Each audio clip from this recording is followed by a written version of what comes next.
Joe, do you think this is the refinancing of our debt is the end game here? There's like maybe 10% of people who seem to have fallen in that camp when I queried on these 4 group chats. Hey, if we can depress everything, we lower consumption, we break inflation even more. Maybe people lose their jobs, less consumption, and rates go down. Is this the biggest financial mismanagement scandal of the decade? Let's break it down. Check this out. We have to cut rates 3 or 4 times, put pressure on the Fed, then we can maybe refinance our debt, which is coming up some percentage of it. What do you think of that theory? Jason, Chamath has a lot of interesting thoughts here, and I think it's a very smart analysis. I'm not fully aligned. It is true. Bond markets hate war. War is expensive. War is inflationary. It's very clear Europe is going through, war is more likely for us to spend money, and that hurts them. In the U.S., I think the number one thing that Scott Bessent and Trump would want around this is to fight for Main Street, like they said. But that really is, the kind of populist energy we have right now. And so I think they are focused on lower interest rates. Lower interest rates, I have someone who works with me, their spouse, is a real estate agent, and then they're having a really tough couple of years because interest rates spiked up. If you get interest rates down again, there's so many different places in America where people start making money again with the title companies, with brokers, there's so many things that happen, right, with that. And trickle down. Yeah. It's not just trickle down. It's like this is the part of the economy that just really does start to turn on, and certain transactions can happen again. And you're right, it is cheaper debt that is an advantage as well. So I think disinflation is very important, and I think we have to find some way to get there. Chamath may be right that it's worth hitting assets to get to disinflation. That's something that Scott could be working on because of all the debt. The real estate market isn't just another industry. It's the backbone of economic movement. When rates are high, transactions freeze, brokers suffer, and construction slows. Lowering rates would create ripples across multiple sectors, leading to job growth and renewed economic momentum. The sooner we act, the faster we get America moving again. But it is true. It's the easiest. It's the easiest. It's the easiest, and we do need it for sure. So, and I think there's some other more clever ways to get there, but I do like that direction. You said there's some more clever ways to get there. Obviously, we don't want to see 8, 9, 10% unemployment. That's another way to get there, and we don't want that because Main Street equals jobs. So, what is your other ways to get there?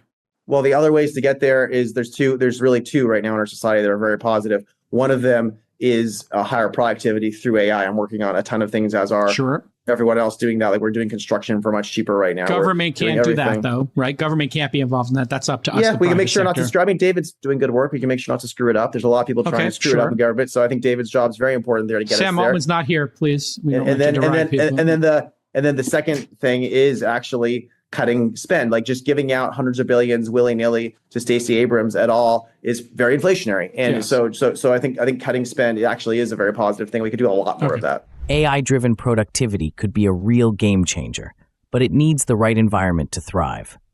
If businesses and entrepreneurs are leading the charge, the last thing we need is bureaucratic interference slowing things down. The private sector is proving it can innovate. Government just needs to step aside. Friedberg, you heard the 2 gentlemen. What are your thoughts on the refinancing of interest? As I've done before, I'm going to give you incredible leadership credit for 3 years ago on this pod, pushing all of us to really think about what would happen if the debt increased another $8 trillion, which it did.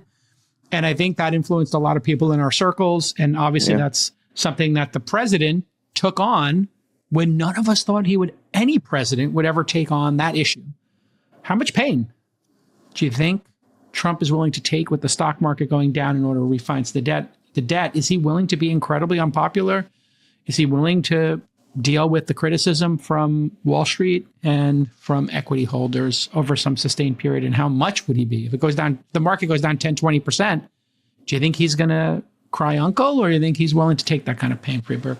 Like I said, I don't know about Trump. There's I would say 60-40, I'd be right. 40% I'd be wrong. So I don't know. Most people are here for that. That's actually a pretty good ratio in poker if you can win that many hands. Yeah, I mean, I'd say 60%. He's probably different than Trump 1.0, and he's probably less influenced by the short-term rumblings about the market. Okay.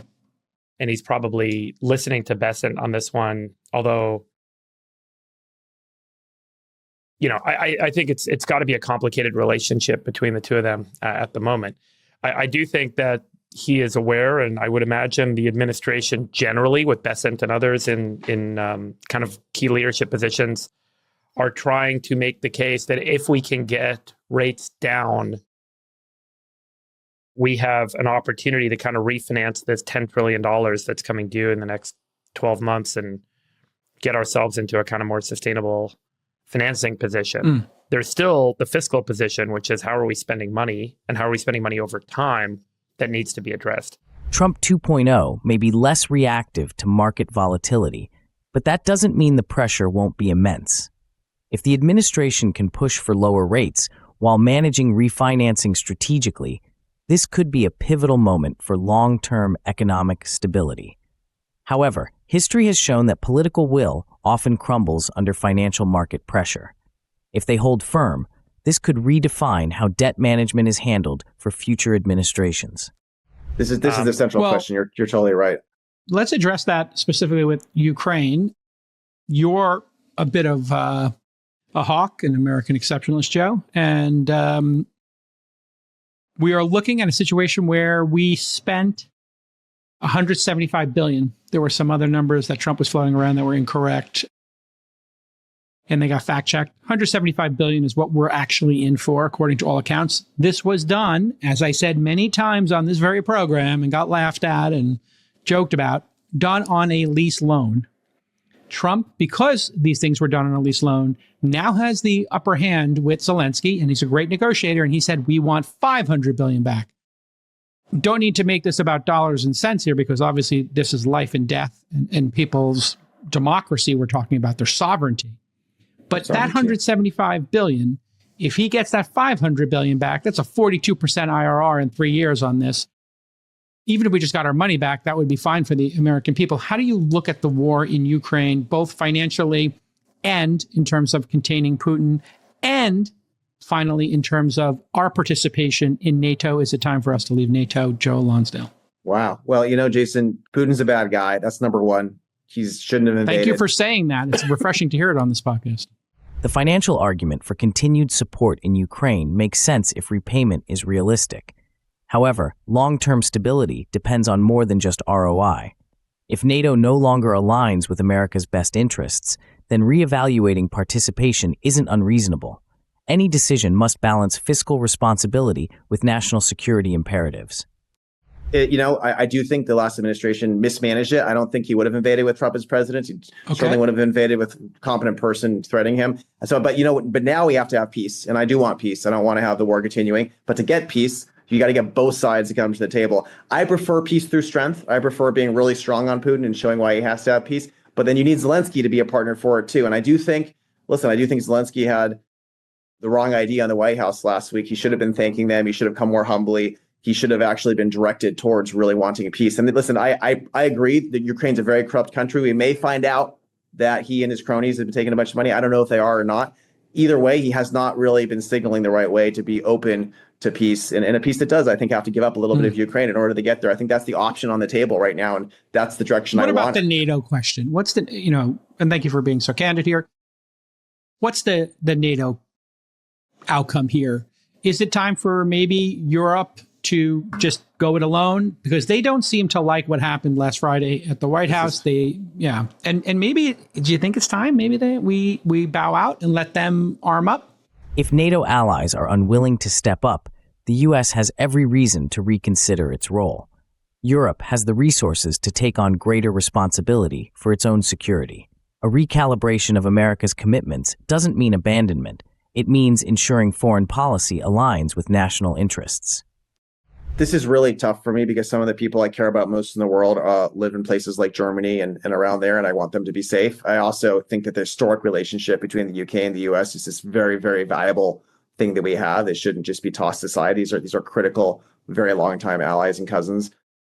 I think Europe's in a very, very bad place. It's very dysfunctional, man. It's I do not see European civilization going the right way the next 20 or 30 years. I think JD's right to criticize them on anti-free speech, on arresting people who criticize the Islamic threat, more than the people actually doing the rapes and stuff. It's crazy. These places have lost their minds, Yeah. It's bonkers. Yeah. So do I want to totally give it up? No. But do I want to demand fiercely that the certain things get fixed and to use our foreign policy apparatus to make sure we fix those things if we're going to stay in the relationship, 100%. Europe is at a crossroads, and the U.S. needs to take a hard look at what its commitments really mean. Historical alliances are valuable, but they must evolve with the times. The reality is that many European nations are failing to uphold the principles that once united the West. Economic instability, weak leadership, and a lack of accountability are eroding the foundation of these partnerships. America has always been a leader on the global stage, but leadership doesn't mean carrying the weight for others indefinitely. If European nations refuse to take meaningful steps toward fixing their internal problems, the U.S. has a responsibility to reassess its level of involvement. A strong, independent Europe is in America's best interest, but that won't happen without pressure.